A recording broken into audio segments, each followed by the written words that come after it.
இன்னைக்கு நம்ம வீடியோல எத பத்தி பார்க்க போறோம்ன்னு பார்த்தீங்கன்னா, நாளைக்கு தாவேக்காவினுடைய மக்கள் சந்திப்பு கூட்டம் புதுச்சேரி மாநிலத்தில நடக்க இருக்கு. டிசம்பர் 9ஆம் தேதி. இவர் வந்து கரூர் பிரச்சனைக்கு அப்புறமா பெருசா வந்து எங்கேயுமே வந்து ஒரு மக்கள் சந்திச்சு ஒரு கூட்டங்கள் அந்த மாரி எதுவுமே பண்ணல.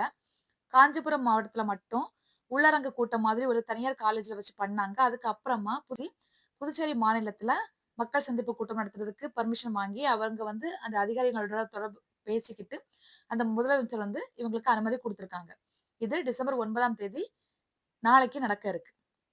இன்னைக்கு அதற்கான ஒத்திகை எல்லாமே நடந்தாச்சு அப்படின்னு சொல்லி டிஐஜி சத்யசுந்தரம் அவர்கள் வந்து பத்திரிக்கையாளர் சந்திப்புல வந்து சொல்லியிருக்காரு. எந்த ஒரு பிரச்சனையும் வராது. ஏன்னா, அந்த கியூஆர் கோடு அச்சிடப்பட்ட பாஸ் வந்து 5000 பேருக்கு குடுத்துருக்காங்க. அத வந்து அந்த லிஸ்ட் எல்லாமே எங்களுக்கும் அனுப்பி குடுத்துருக்காங்க. ஸோ, அத வந்து ஸ்கேன் பண்ணி தான் அனுப்புவோம். அதனால யாருமே வந்து போலியான கியூஆர் கோடு மூலமாவோ அந்த 5000 பேர் தவிர்த்து வேற யாருமே வர முடியாது. ஒரு பாஸ் ஒரு ஆளுக்கு தான் அப்படிங்கிறத சொல்லியிருக்காங்க. முக்கியமா சொல்லக்கூடிய ஒரு விஷயம் என்னன்னா, புதுச்சேரி மாநிலத்தில உள்ளவங்க மட்டும் தான் தாவேக்காவில சேர்ந்த மக்கள் மட்டும் தான் இதுல வர முடியும். வேற மாநிலத்தில தமிழ்நாட்டில இருந்தோ, வேற எந்த மாநிலத்தில இருந்து யாருமே வர முடியாது. அத வந்து எல்லாருமே ஞாபகம் வச்சுக்கோங்க. அந்த பார்டர்ல வந்து கரெக்ட்டான போலீஸ் பாதுகாப்பு எல்லாமே போட்டிருப்பாங்க. தமிழ்நாட்டு போலீஸ்க்கு நாங்க இத வந்து ரிக்வெஸ்ட் பண்ணியிருக்கோம். இங்கேயும் வந்து எல்லாருமே பண்ணியிருக்காங்க. 1000 போலீஸ்காரங்க வந்து இந்த பாதுகாப்புல ஈடுபட்டிருக்காங்க. நெறைய எல்லாமே எமர்ஜென்சியா இருக்கட்டும், எமர்ஜென்சி எக்ஸிட் வந்து 3 இடத்துல வச்சிருக்கோம். தடுப்பு சுவர்கள் எல்லாமே ஸ்ட்ராங்கா வச்சிருக்கோம். எந்த ஒரு இன்கன்வீனியன்ஸும் யாருக்குமே வராது. ஏன்னா, யாருமே வந்து அவங்கவங்களோட பொறுப்ப உணர்ந்து கரெக்ட்டா செயல்படுவாங்கன்னு சொல்லிட்டு நம்புறோம். எல்லா பாதுகாப்புமே நாங்க செஞ்சிருக்கோம். அது மாரி 200 வாலண்டரீஸ் வந்து கட்சியில இருந்து தான் குடுத்துருக்காங்க. அவங்களுக்கும் நாங்க வந்து எல்லாமே சொல்லியிருக்கோம். யார், யார் என்னென்ன பண்ணணும் அப்படிங்கிற எல்லா டீட்டெயிலும் நாங்க அவங்களுக்கு சொல்லியிருக்கோம். எந்த ஒரு பிரச்சனையும் வராது. புதுச்சேரி பார்டர்ல வந்து பாதுகாப்பு குடுத்துருப்பாங்க. யாரும் அங்கருந்து வர முடியாது அப்டி சொல்லியிருக்காங்க. இதுல பத்திரிக்கையாளர்கள் கேட்கறாங்க, டெய்லி வந்து தமிழ்நாட்டிலருந்து புதுச்சேரிக்கு வேலைக்காகலாம் வருவாங்கல்ல. அப்ப அவங்கள வந்து எப்படி டிஃபரன்ஷியேட் பண்ணுவீங்கன்னு சொல்லும்போது, அவங்கள வந்து கண்டுபிடிச்சிடலாம் தெரியும். இங்க வந்து பாஸ் இருந்தா மட்டும் தான் அந்த மாதிரி வேலைக்கு வரவங்க வந்து தாராளமா வரலாம். ஆனா, பாஸ் இருக்கவங்க மட்டும் தான் உள்ள அனுமதிக்கப்படுவாங்க. எந்த ஒரு உடைச்சுட்டு உள்ள வர பிரச்சனையோ அந்த மாரி எதுவுமே இருக்காது. எல்லாருமே அவங்களுடைய பொறுப்புகள உணர்ந்து கண்டிப்பா செயல்படுவாங்க அப்படின்னு சொல்லியிருக்காங்க. இந்த கூட்டம் வந்து மக்கள் சந்திப்பு கூட்டம் எங்க நடக்குதுன்னு பார்த்தீங்கன்னா, உப்பளம் துறைமுக மைதானத்தில வந்து நடைபெற இருக்குது. 2 மணிக்கூர் சொல்லியிருக்காங்க. இதுல 45 நிமிடங்கள் தாவேகா தலைவர் விஜய் அவர்கள் பேசுவார்ன்னு சொல்லியிருக்காங்க.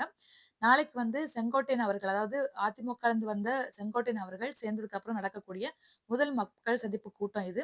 கண்டிப்பா வந்து மக்களிடையே வந்து ரொம்ப ஒரு பெரிய எதிர்பார்ப்பு இருக்கும் அப்டின்ட்டு நெனைக்கிறேன். இந்த பத்திரிக்கையாளர் வந்து கேட்டிருக்காங்க.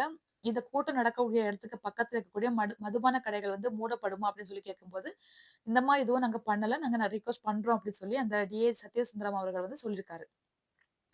எந்த ஒரு பிரச்சனையும் இல்லாம கண்டிப்பா வந்து எல்லா விஷயங்களுமே நல்லபடியா நடக்கும். அதுக்கான ஒத்திகை எல்லாமே பார்த்தாச்சு. எல்லாமே நல்லபடியா நடக்கும். எல்லாருக்குமே அவங்கவங்களோட பொறுப்புகள் தெரியும். முக்கியமா வந்து காவல்துறை புதுச்சேரி காவல்துறையும் கேட்டுக்கிட்டாங்க. அதே மாரி தாவேக்கா கட்சிகளும் கேட்டது என்ன விஷயம்னா, கர்ப்பிணிகள், வயதானவர்கள், குழந்தைகள், பிசிக்கலி சேலஞ்சுடு பெர்சன் யாருமே வரக்கூடாதுன்னு சொல்லியிருக்காங்க.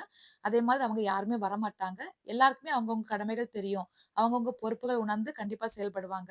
யாருமே எந்த ஒரு பிரச்சனையும் இல்லாம கண்டிப்பா இந்த கூட்டத்த வந்து எந்த ஒரு பிரச்சனை இல்லாம நல்லபடியா வந்து அ நல்ல அமைதியா நடத்தி குடுப்பாங்க அப்டின்ட்டு நாங்க எதிர்பார்க்கிறோம். அதுக்கான எல்லா வழிவகைகளும் செஞ்சு வச்சிருக்கோம்.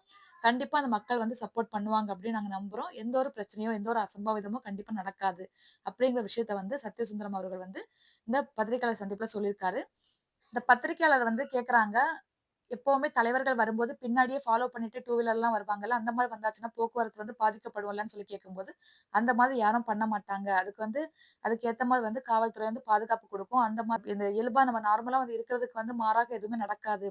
கண்டிப்பா அந்த மாரி எதுவும் வரமாட்டாங்க. அத தான் அவங்க புரிஞ்சு நடந்துப்பாங்க. கண்டிப்பா யாரும் அந்த மாரி பண்ண மாட்டாங்க அப்படின்னு சொல்லிட்டு, டிஐஜி சத்யசுந்தரம் அவர்கள் சொல்லியிருக்காங்க. இந்த வெளியில இதுவரைக்கும் அந்த கரூர் பிரச்சனைக்கு அப்புறமா வெளியில வந்து நடக்கக்கூடிய ஒரு கூட்டம், மாநாடு போல எல்லாமே செட்டப் எல்லாமே செஞ்சு வச்சிருக்காங்க. தாவேக்காவை சேர்ந்தவர்கள். எல்லாமே ஆம்புலன்ஸ் வசதியா இருக்கட்டும், எல்லாமே ஃபயர் என்ஜின் எல்லாம் பண்ணி வச்சிருக்காங்க. எந்த ஒரு பிரச்சனையும் இல்லாம நல்லபடியா இந்த கூட்டம் வந்து நடந்து முடியும் அப்படின்னு சொல்லி, புதுச்சேரி டிஐஜி சத்யசுந்தரம் அவர்கள் சொல்லியிருக்காங்க. அதுக்கு எல்லாருமே கண்டிப்பா ஒத்துழைக்கணும். எல்லாருமே அவங்கவங்க பொறுப்புகள உணர்ந்து கண்டிப்பா ஒழுங்கா செயல்படுவாங்க நம்புறோம் அப்படின்ட்டு சொல்லியிருக்காரு.